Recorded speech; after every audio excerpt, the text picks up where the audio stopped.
मेरा जन्म तमिलनाडु के रामेश्वरम कस्बे में एक मध्यम वर्गीय तमिल परिवार में हुआ था। मेरे पिता जैनुलाब्दीन की कोई बहुत अच्छी औपचारिक शिक्षा नहीं हुई थी और ना ही वे कोई बहुत धनी व्यक्ति थे।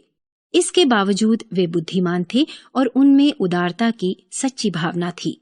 मेरी माँ आशी अम्मा उनकी आदर्श जीवन संगिनी थी। हम लोग अपने पुश्तैनी घर में रहते थे। रामेश्वरम की मस्जिद वाली गली में बना ये घर पक्का और बड़ा था। बचपन में मेरे 3 पक्के मित्र थे, रामानंद शास्त्री, अरविंदन और शिव प्रकाशन। जब मैं रामेश्वरम की प्राथमिक पाठशाला में 5वीं कक्षा में था, तब एक नए शिक्षक हमारी कक्षा में आए। मैं टोपी पहना करता था, जो मेरे मुसलमान होने का प्रतीक था। कक्षा में मैं हमेशा आगे की पंक्ति में जनेऊ पहने रामानंद के साथ बैठा करता था। नए शिक्षक को एक हिंदू लड़के का मुसलमान लड़के के साथ बैठना अच्छा नहीं लगा। उन्होंने मुझे पीछे वाली बेंच पर चले जाने को कहा। रामानंद भी मुझे पीछे की पंक्ति में बिठाए जाते देख काफी उदास नजर आ रहा था। पाठशाला की छुट्टी होने पर हम घर गए और सारी घटना अपने घर वालों को बताई।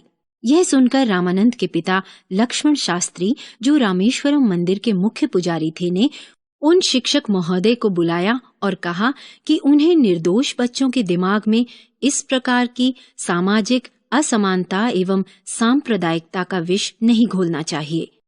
शिक्षक महोदय ने अपने किए व्यवहार पर न केवल दुख व्यक्त किया, बल्कि लक्ष्मण शास्त्री के कड़े रुख एवं धर्मनिरपेक्षता में उनके विश्वास से उनमें अंततः बदलाव आ गया। प्राथमिक पाठशाला में मेरे विज्ञान शिक्षक शिव सुब्रमण्यम अय्यर कट्टर ब्राह्मण थे, लेकिन वे कुछ रूढ़िवाद के खिलाफ हो चले थे। वे मेरे साथ काफी समय बिताते थे और कहा करते थे, कलाम, मैं तुम्हें ऐसा बनाना चाहता हूँ कि तुम बड़े शहरी लोगों के बीच एक उच्च शिक्षित व्यक्ति के रूप में पहचाने जाओ। एक दिन उन्होंने मुझे अपने घर खाने पर बुलाया। उनकी पत्नी इस बात से बहुत ही परेशान थी कि उनकी रसोई में एक मुसलमान को भोजन पर आमंत्रित किया गया है।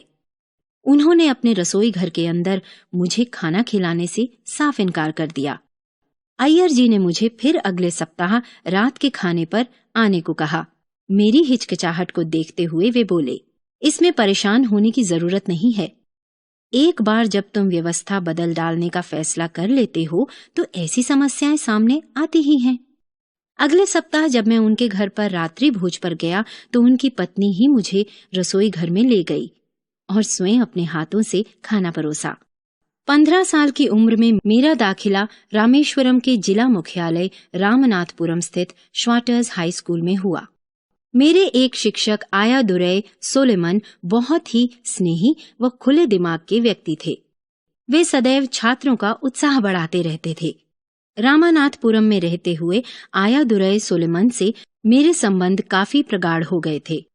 वे कहा करते थे, जीवन में सफल होने और परिणाम प्राप्त करने के लिए तुम्हें 3 मुख्य शक्तिशाली ताकतों को समझना चाहिए: इच्छा, आस्था और उम्मीदें। उन्होंने ही मुझे सिखाया कि मैं जो कुछ भी चाहता हूँ, पहले उसके लिए मुझे तीव्र कामना करनी होगी, फिर निश्चित रूप से मैं उसे पा सकूंगा। वे सभी छात्रों को उनके भीतर छिपी शक्ति एवं योग्यता का आभास कराते थे। वे कहा करते थे, निष्ठा एवं विश्वास से तुम अपनी नियति को बदल सकते हो। श्वाटर्स हाई स्कूल में कक्षाएं अहाते में अलग अलग झुंडों के रूप में लगा करती थीं। एक दिन मेरे गणित के शिक्षक रामकृष्ण अय्यर किसी दूसरी कक्षा को पढ़ा रहे थे। अनजाने में ही मैं उस कक्षा से होकर निकल गया। तुरंत ही उन्होंने मुझे गर्दन से पकड़ा और भरी कक्षा के सामने बेंत लगाई। कई महीनों बाद जब गणित में मेरे पूरे नंबर आए, तब अय्यर जी ने स्कूल में सुबह की प्रार्थना सभा में सबके सामने यह घटना सुनाई और कहा, मैं बेंत से जिस किसी की पिटाई करता हूँ वह एक महान व्यक्ति बनता है। मेरे शब्द याद रखिए, यह छात्र विद्यालय और अपने शिक्षकों का गौरव बनने जा रहा है।